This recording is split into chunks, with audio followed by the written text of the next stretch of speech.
What's up, guys, and welcome to the Real Local People podcast, where we bring in real people to talk about real stories about our area. So today we've got a really cool show for you. His name's David Kummer. He's a teacher at Jeffersonville High School, but he's written and self-published 6 books now. So we talk about the process of writing a book. We talk about what books he's got coming, how he sold these books, things like that. So buckle in, it's a good one.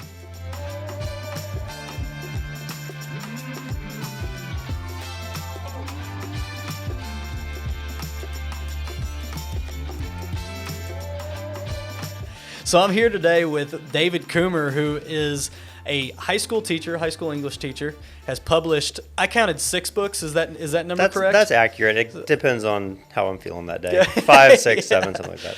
Gotcha. So, and has done all this at the young age of 25, right? As I said. So doing a lot of things. Just wanted to get you on here and find out a little bit more about you. Yeah, I appreciate you having me. Yeah, of course. It's a good connection, and it's a nice setup here. Yeah, absolutely. Well, thank Danny Struck. He's been on the podcast now twice, and he put out the recommendation. He's like, man, you guys should talk to David. Those Jeff High connections. Yeah, absolutely. Yeah, you're actually, so this is the third Jeff High teacher? No, fourth. We had, well, I don't know if Wilkerson is a teacher or not, but he's a coach. Right, yeah. Had him on too, and then Scott Hawkins, and then Danny, and now you. That's right. So, anyways, I like to say this podcast is kind of about the people of Southern Indiana. You know, I want to get into all your writing and everything, but I want to find out more about you. So, how did we get to this point? Where are you from? What's your pre-writing, pre-teaching life look like? So I've actually never lived anywhere that was not Southern Indiana.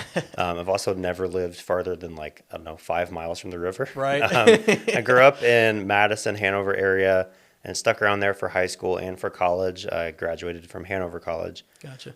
And then I moved down here just for the teaching job. And then my wife already lived down here in Jeffersonville.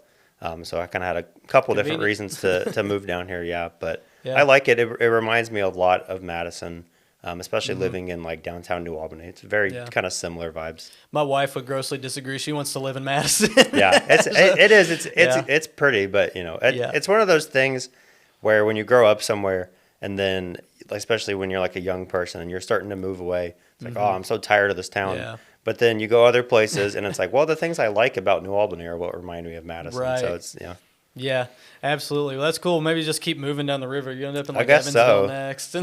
Yeah. My sister goes to college in Evansville. Yeah. Or just graduated too. So college at Hanover, and then just started teaching right out of college? Yep. I actually, my senior year of college overlapped with my teaching at Jeff, and then this is year 4 now. Gotcha. I teach high school English, and I have the freshmen every year, so I've got the youngest Fun and job. wildest kids in the building. Yeah. But, Yeah, absolutely. Well, obviously it makes sense. You're writing books and teaching English, so you must have a real love for the language. Yeah, it's pretty much it's words all day long. I go and teach, especially this first quarter. We're doing short stories and stuff. I'm in charge of the creative writing club there also, so we got some after school stuff, and then go home and work more on it, as well as just trying to be a reader. Because to be a better writer, you want to be a more active reader. So yeah, it's pretty much just words constantly, all day. Yeah. What sparked that interest? Is it just something you just kind of always built into you? Or? I have always enjoyed writing. When I was a little kid, I used to have these flimsy notebooks, and I just fill them up and give them to my dad, and he'd read them and be I tried to include some illustrations when I was a kid, but that was not my calling. Yeah. Stick figures doing. Yeah. And then in high school, I was really lucky to have a couple just awesome English teachers. Yeah. They kind of stood out from all my other teachers, and that kind of encouraged me Sure. to not only get more involved in English and self-publishing and all that, but also I was kind of oh, maybe I could be a teacher when I get out of here. I've had that we've had a similar conversation with different people that are really good at the things they do, and it's kind of always something that I ask different people about because it's something I'm interested in. But do you believe that your skill in writing came from, was it just some God-given natural talent, or do you believe you got good at it because you had an interest in it and you like to do it and you do it a lot? It's hard because I think for me a big part of it was that I was just such a voracious reader as a kid. I'm reading Lord of the Rings in 5th grade and just really into it and reading and writing. But then I have kids at Jeff who are not big readers, and then they'll come to the creative writing club and just write some of the best stuff I've ever seen. Yeah. And I'm where I know that you have not read as much as I had at your age. So like, where does that come from? For me, it was just like a time thing, just like so many books read, so many stories written, things like that. Yeah. But then there are people who it just seems like have like a knack for Yeah. certain writing types, especially. Never really made the connection. Because I read a lot and I'm a terrible writer. Yeah. So I don't know. I guess I could see that it would help, but it also I think there's got to be some kind of like It's definitely a very different brain process and everything. Yeah. Because writing a book's always something that's come to my mind. I've spent like a few here and there, kind of just started typing or started writing at various times, and it's a long game, right? It takes a long time to write a book, you know. Yeah. So you've got to be really dedicated to it, and keep going. Probably force yourself to write at least a little bit every day, or Yeah, for sure. It has to be like habitual, and it is a weird difference between like fiction and nonfiction. Yeah. Because when you're writing fiction and just like literally spending all day in like fantasy world, it's very it's weird to Yeah.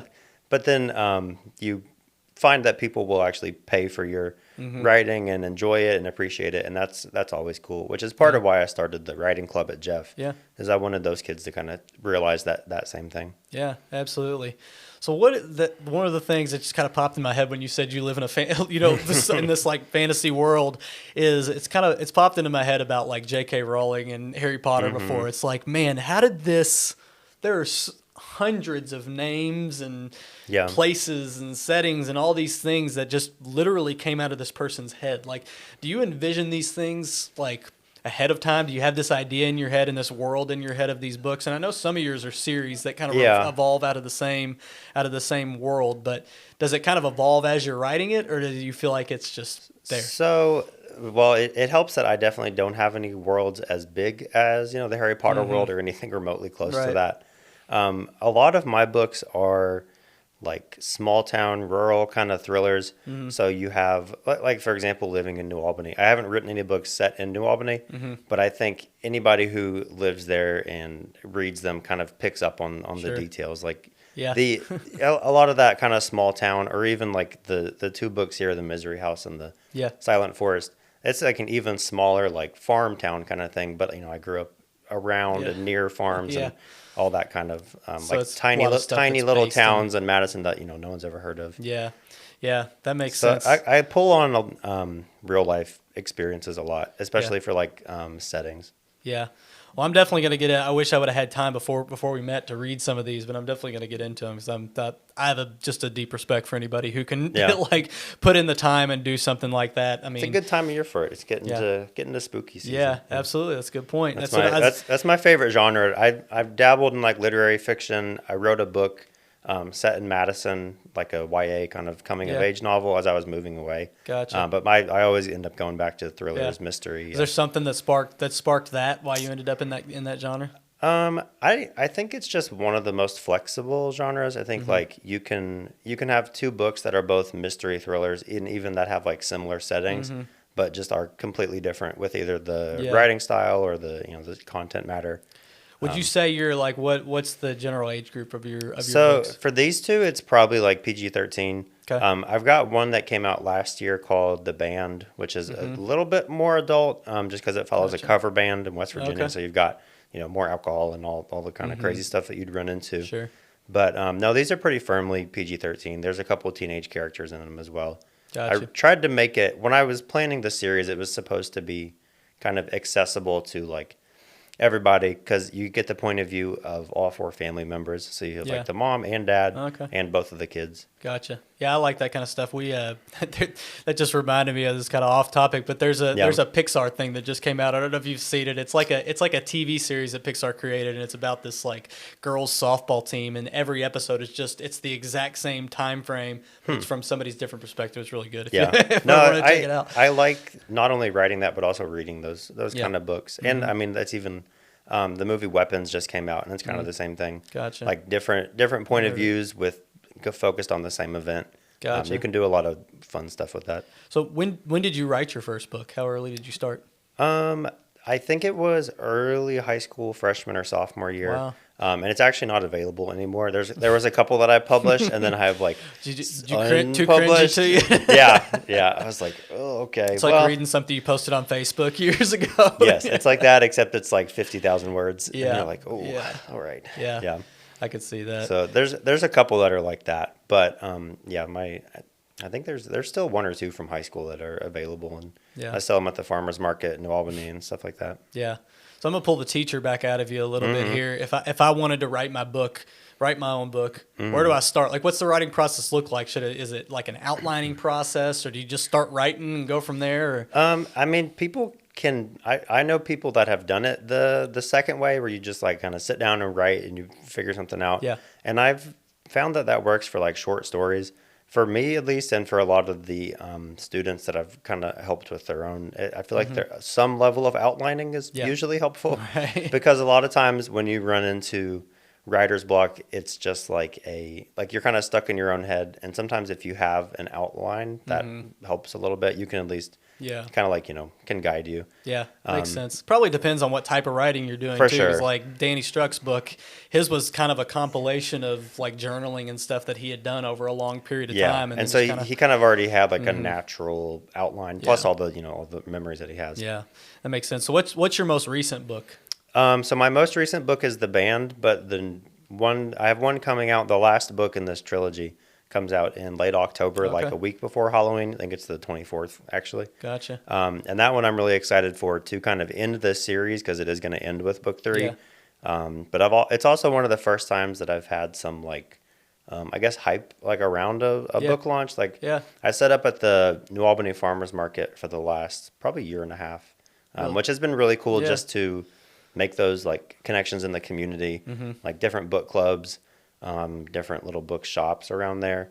And I've had pretty much for the last 6 months, people come by and be like, is book 3 out yet? And when is it coming out? That's awesome. And so I finally have a release date to tell them now. And I'll hopefully have copies of it in the next couple weeks. October 24th. October 24th. Yeah. Nice. So I know some people have been waiting for a long time. I'll have to read the first two before it comes in and be ready to go. These two are real short.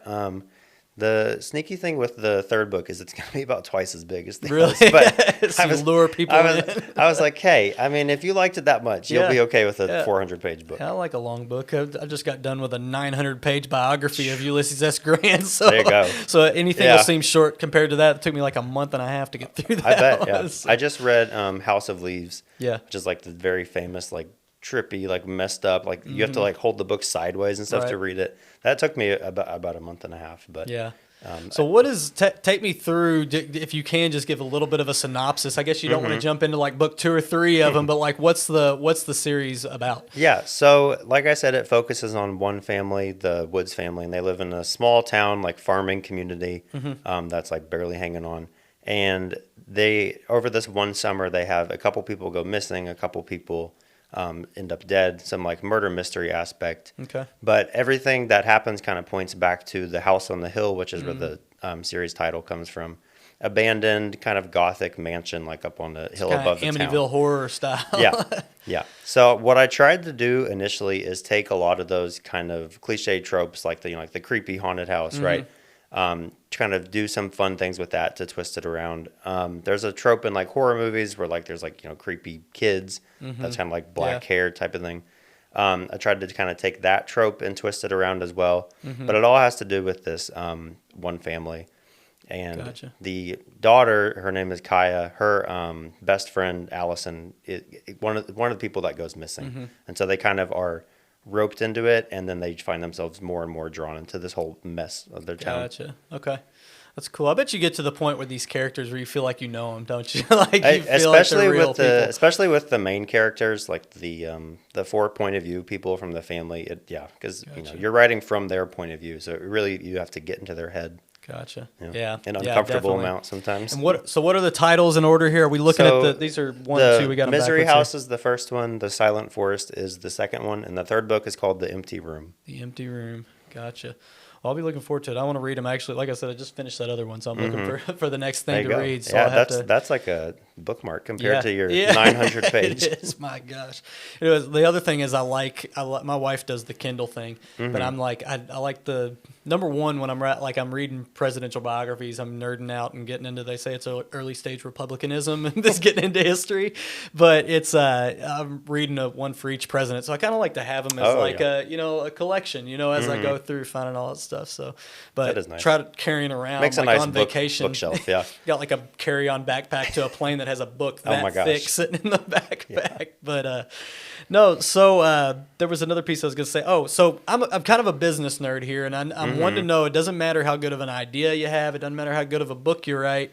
It's not always going to get its way out there if you don't have a plan for getting. You talked a little bit about going to farmers markets and stuff, but it's like, what else have you done to get your name out there? Like, how are you selling books? So I think the hardest thing with books is that like people are reluctant to spend any amount of money these days. Yeah. So like if you have anything about your book that kind of like you're trying to win over their trust like before they even open it, right? Because most people aren't going to sit down and be like, all right, I'll read the first chapter and then I'll decide whether to buy it or not. So like your cover needs to look professional, like the back of it, the description. Because if anything is slightly off, they're kind of like, well, there's 1,000 other books I could go buy. Yep. So having like a 100% agree with that, especially when you're walking through a Barnes and Noble or something like that. The cover is like almost don't even look at the ones that are turned sideways, or you just like you look at the ones that are pointed out and you go by a cover a lot. So like the physical thing you're selling needs to look nice, and then besides that, everyone talks about word of mouth with books, which is obviously great if you can get it, but it's not so hard to get people to talk about books. So I think just finding ways to kind of put yourself in front of them, and when it's you personally and you can like literally face to face pitch your book, is kind of the best way, especially for self-published authors. So whether that's doing like farmers markets or like book signings or like craft fairs, podcasts, just that type of thing. Because if you can talk to them and kind of come off like a professional, then you're also building up that trust where they're like, I don't know, maybe I'll try that. It looks good. Sounds like he knows what he's talking about. Yeah.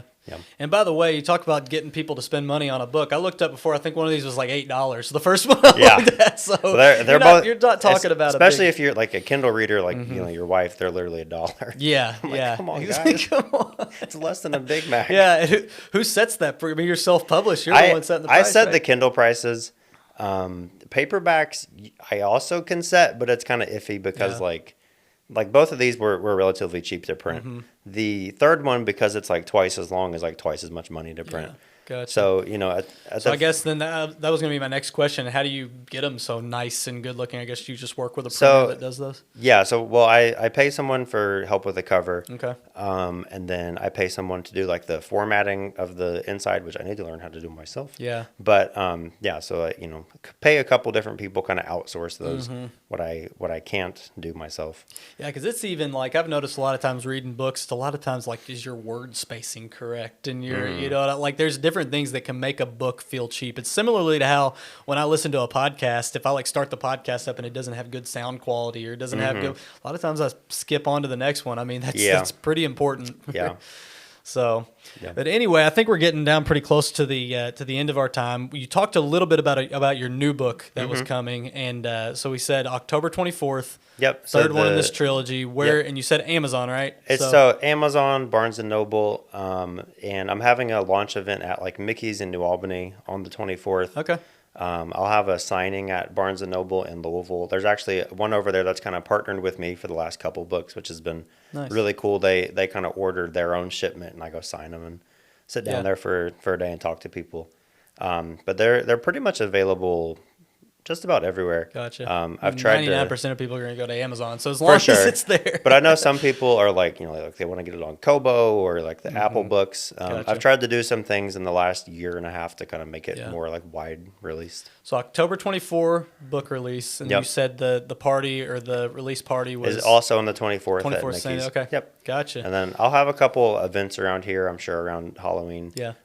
Madison is actually having a like an author fair, I think, on that weekend. Okay. So I'm going to go back up there to Madison, which is I haven't had an author event up there for a couple years, so that'll be kind of nice. I forgot to ask, do you read your books in class? Do your kids read your books? I have yet to assign one. I have had some kids, especially with these two, that if they're into the whole like creepy sort of book, they're like, can I read that? I'm like, yeah, sure. I mean, please don't lose it because it cost me like $7. But that's always really cool, especially when I won't give their name, but I had a kid last year who was like not a reader at all, and then read the first one and got the second one and read the second one, and I was like, that's, sorry I can't give you the third book yet. Yeah. But it's really awesome just to see them Yeah. give it a chance and be like, I actually kind of enjoyed that book. That's what gets it going, man. I don't know if they series will. book, Harry Potter, who knows how many people have brought him into it, or my son reads those I Survived books that are like place people in, like they place fictional stories in the middle of like real events, which is, I think it's cool because he's learning about the real events. For sure. But he just loves those series. When he picks one up, like I don't know if that kid's gonna read another book again or whatever, but at least they had that one experience, which I think is important. And reading is just huge all around. I just think it gives everybody, different perspectives. And, I think they say like SAT scores are most tightly tied to reading of anything else, Yeah, so for sure. So just reading, I wish I would have done more Yeah, in high school. SAT scores and just like emotional maturity. Sure. As someone who teaches freshmen, we could use some of that. Use a little emotional maturity. We could use a little bit. Yeah, I agree. Well, sounds good, man. Well, I appreciate you coming on today, and we'll be looking for the book, and I'm gonna pick one up here soon and get going on it because you drew me in just on the covers alone. Thank you. I appreciate that. It's been 3 years since that first book came out, so I'm very excited to kind of close the book on that trilogy. That's awesome. But I think everyone's gonna enjoy and be a little bit shocked by some of the things in the third book. So good deal. Yeah. Be looking for it. Appreciate it. Thanks for coming. Yeah, thank you.